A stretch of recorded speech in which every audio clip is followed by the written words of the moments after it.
வணக்கம் சகோ, இது உங்கள் டிஎஃப் தமிழ் மூவி டைம். இன்னைக்கு ஒரு சூப்பரான சர்வைவ் அப்படிங்கிற ஒரு சர்வைவல் த்ரில்லர் ஹாலிவுட் மூவி பத்தி தான் பார்க்க போறோம். ஃபர்ஸ்ட் இந்த படத்துடைய கதை என்னன்னு தெரிஞ்சுக்கலாம். ஹீரோயின் தன்னோட ஹஸ்பண்ட், பையன், பொண்ணு அப்படின்னு 4 பேரும் ஒரு ஃபேமிலியா ஒரு சின்ன போட்ல நடுக்கடல்ல போய் அவங்களுடைய பையன் பர்த்டேவை கொண்டாடுறாங்க. இப்படி ஹாப்பியா ஒரு ஃபேமிலியா அவங்க நடுக்கடல்ல என்ஜாய் பண்ணிட்டு இருக்க அவங்க எதிர்பாராத நேரத்துல திடீர்னு ஒரு சம்பவம் நடக்குது. வானத்துல இருந்து சேட்டலைட்டா இல்ல விண்கல்லாம் தெரியல, நெருப்போட எரிஞ்சுக்கிட்டே வந்து கடல்ல விழுது. அதுவும் ஹீரோயின் இருக்கிற போட்டுக்கு பக்கத்திலே வந்து விழுது. அதுக்கப்புறம் கடலுக்குள்ள ஏதோ வித்தியாசமான நிகழ்வு நடக்குது. அதனால கடல் சீற்றமாகி கடல் ஆக்ரோஷமா மாறுது. அதனால பெரிய பெரிய அலைகள் வருது. அதுக்கு பயந்து அவங்க எல்லாரும் கப்பலுக்குள்ளே இருக்க அப்படியே காலையில விரியுது. காலையில விடிஞ்சு எழுந்து பார்த்தா கடலையே காணோம். கடல்ல இருந்த மொத்த தண்ணியும் காணோம். கடலை பார்க்கவே பாலைவன பகுதி மாதிரி இருக்கு. கடல்ல இருந்த மொத்த தண்ணியும் எங்க போச்சு? இப்படி நடுக்கடல்ல கப்பலோட மாட்டிட்ட ஹீரோயினோட ஃபேமிலி நிலைமை என்ன? இந்த சம்பவங்களுக்கு அப்புறம் ஹீரோயினோட ஃபேமிலிக்கு வந்த ஆபத்துகள் என்ன? இந்த ஆபத்துகள்ல இருந்தும் இந்த பிரச்சனையில இருந்தும் ஹீரோயினோட ஃபேமிலி உயிரோட தப்பிச்சாங்களா இல்லையா அப்படிங்கிறதெல்லாம் இந்த படத்தை பார்த்து நீங்க தெரிஞ்சுக்கங்க.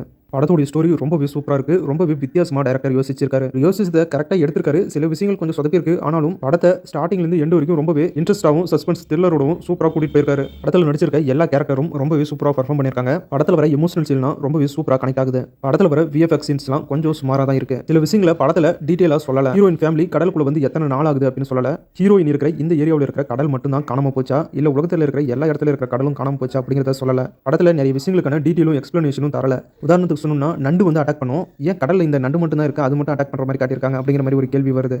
இந்த படம் ஃபுல்லாவே ஹீரோயினோட ஃபேமிலியை மட்டுமே ஃபோக்கஸ் பண்ணி எடுத்திருக்காங்க. படம் கொஞ்சம் லோ பட்ஜெட்ல யூஸ் பண்ணி எடுத்திருக்காங்க போல. அதனால தான் இப்படி குறிப்பிட்டதை மட்டும் காட்டி அப்படியே படம் எடுத்திருக்காங்க. ஏதோ படத்துக்குலாம் பார்ட் 2 எடுக்கிறாங்க. இந்த படத்துக்கு பார்ட் 2 எடுத்து இவங்க சொல்லாம விட்டதை அந்த பார்ட் 2 மூலமா இதெல்லாம் நடந்துச்சு அப்படிங்கிற மாதிரி ஒரு எக்ஸ்பிளனேஷனாவும் சுவாரஸ்யமாவும் சொன்னாங்கன்னா நல்லா இருக்கும். ஏன்னா படத்துடைய கதை ரொம்ப சூப்பரா இருக்கு. டைரக்டர் ரொம்ப சூப்பரா தான் எடுத்திருக்காரு. சில விஷயங்களை டீடைலா சொல்லல. அதுதான் ஒரு மெயின் இஷ்யூவா இருக்கு. இந்த விஷயங்களையும் சேர்த்து படத்துக்கு இன்னும் கொஞ்சம் பட்ஜெட் போட்டு VFXலாம் இன்னும் கொஞ்சம் தரமா எடுத்திருந்தாங்கன்னா படம் வேற லெவல்ல ஒரு சூப்பரான படமா வந்திருக்கும். இப்பவும் நான் படத்தை குறை சொல்லல. ஆனா படத்துல இதெல்லாம் பண்ணிருந்தா இன்னும் சூப்பரா வந்திருக்கும் தான் சொல்றேன். டோட்டலா சொல்லணும்னா உங்களுக்கு ஒரு வித்தியாசமான படம் பார்க்கணும், வித்தியாசமான சர்வைவல் த்ரில்லர் மாதிரியான ஒரு படம் பார்க்கணும் அப்படின்னு நினைச்சீங்கன்னா கண்டிப்பா இந்த படத்தை ஒரு தடவை ட்ரை பண்ணி பாருங்க. ஒரு தடவை ட்ரை பண்ற மாதிரியான ஒரு சூப்பரான படம். இந்த படம் இப்ப தமிழ்ல ரிலீஸ் பண்ணிருக்காங்க. ஒரு வித்தியாசமான அனுபவத்துக்காக ஒரு தடவை இந்த படத்தை ட்ரை பண்ணி பாருங்க.